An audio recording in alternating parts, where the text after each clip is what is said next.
What if I told you that do-it-yourself natural paint that is free of chemicals is ridiculously easy to make? Have you ever looked at a rock, a flower, or even your morning coffee and wondered, could I actually paint with that?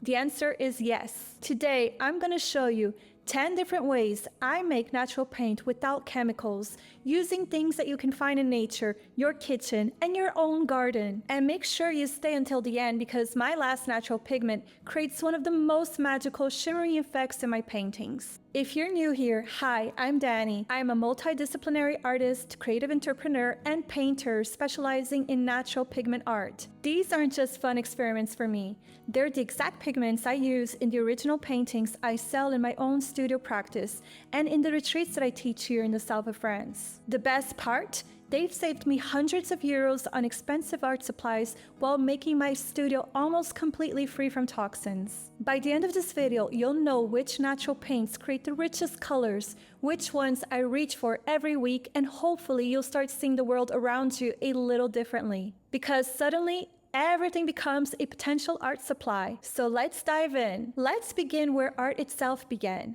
Making paint from rocks is exactly how our ancestors painted thousands of years ago. In fact, I live here in the south of France, only a few hours away from some of the world's most famous prehistoric cave paintings, like Lascaux, where artists painted with natural earth pigments over 17,000 years ago. I often paint with ochres, and France happens to be one of the biggest exporters of ochre pigments in the world. I find mine during walks in the mountains, along riverbeds, and sometimes even on the beach. One of my favorite colors is red ochre, which has become a staple in my paintings. Here's a little trick. If you're not sure whether a rock contains pigment, simply use it like a piece of chalk and draw on another rock or on the ground. If it leaves color behind, you've probably found yourself a future paint. To turn it into pigment, I crush it using a heavy stone mortar and pestle until it becomes a very fine powder. Make sure you wear goggles and a mask. It can be a little bit dangerous when you break the stones. You don't want to inhale the dust or get pieces of rock flying into your eyes. Then I mix it with water and filter it through a coffee filter to make the pigment even finer. At that point, it becomes exactly the same powdered pigment that you would find in an art shop, only free. From there, you can mix it with egg yolk for egg tempera, or you can mix it with oil for oil paint, or soya milk, or simply use it dry with your fingers like a soft pastel. Another favorite of mine is lapis lazuli. Yes, the gemstone. It creates one of the most beautiful blues you'll ever paint with, and another staple in my studio. So number 2 on the list, Botanicals. Every spring, my garden becomes an art supply store. I make beautiful botanical inks simply by gently simmering flowers and leaves until the water transforms into color. One of my favorites is seasonal paint that I make with iris that only blooms once a year, which became one of the most beautiful paintings from my studio, which I sold. I let the liquid cool, bottle it in little glass jars, and add about 30 ml of guar gum, which naturally thickens the ink, and it's a naturally occurring resin. So some of my favorites are iris flowers, eucalyptus leaves, violets, roses, and sunflowers, all that grow in my own garden. There's something incredibly magical about painting with colors that bloom from your own garden and that are seasonal. So number 3 is something that most people consume in their everyday lives. Coffee. Believe it or not, every one of these paintings were made with coffee. Coffee has become one of the biggest staples in my studio. It creates warm vintage tones that instantly makes paintings and drawings feel timeless. Making it couldn't be easier. Simply brew a strong cup of coffee and paint with it exactly like watercolor or ink. I especially love using it for priming canvases and for backgrounds because it gives paper this beautiful age feeling that I never quite achieve with commercial paints. Number 4, charcoal. If I could only keep one natural art supply, it would be charcoal. Most people think charcoal is only for sketching.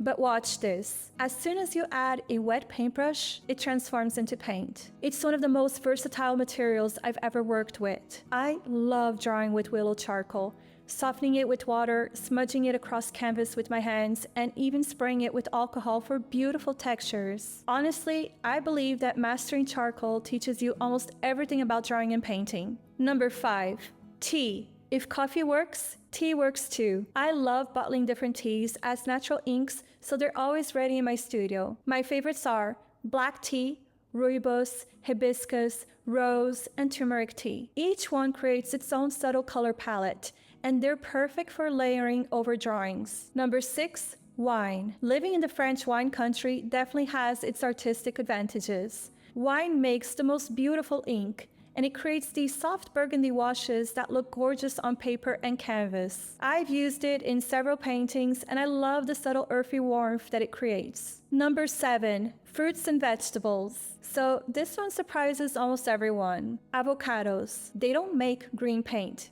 They make pink paint. The perfect, luxurious, blush pink paint. So I use leftover avocado skins and pits to create this beautiful blush color that has become one of the signature colors in my artwork. I also experiment with cabbage and seasonal fruits depending on what's growing. Again, if I'm adding them to a bottle, I will add a tiny little bit of guar gum so that they store beautifully. Number 8, sanguine. So sanguine has been loved by artists for centuries. It creates those warm reddish-brown drawings that you often see in Renaissance sketchbooks. I love combining it with charcoal because together they create incredibly expressive portraits, but you can also use it by itself because sanguine creates all of those beautiful depths such as charcoal, and mastering sanguine, just like charcoal, also teaches you about mastering value. So I use it as pastels, but you can also add water to it and it becomes water-soluble. It is a beautiful pigment to work with. Sanguine is derived from the earth. It's basically iron oxide. So, number 9, spices.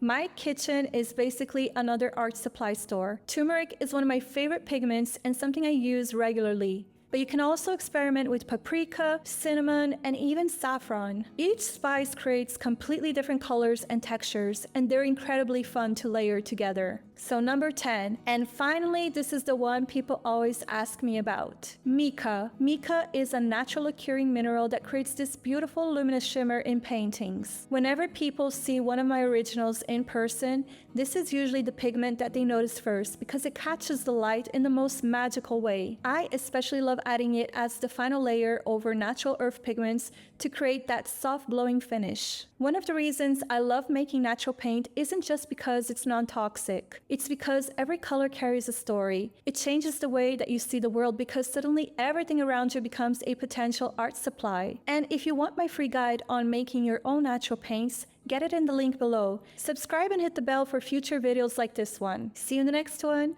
Ciao!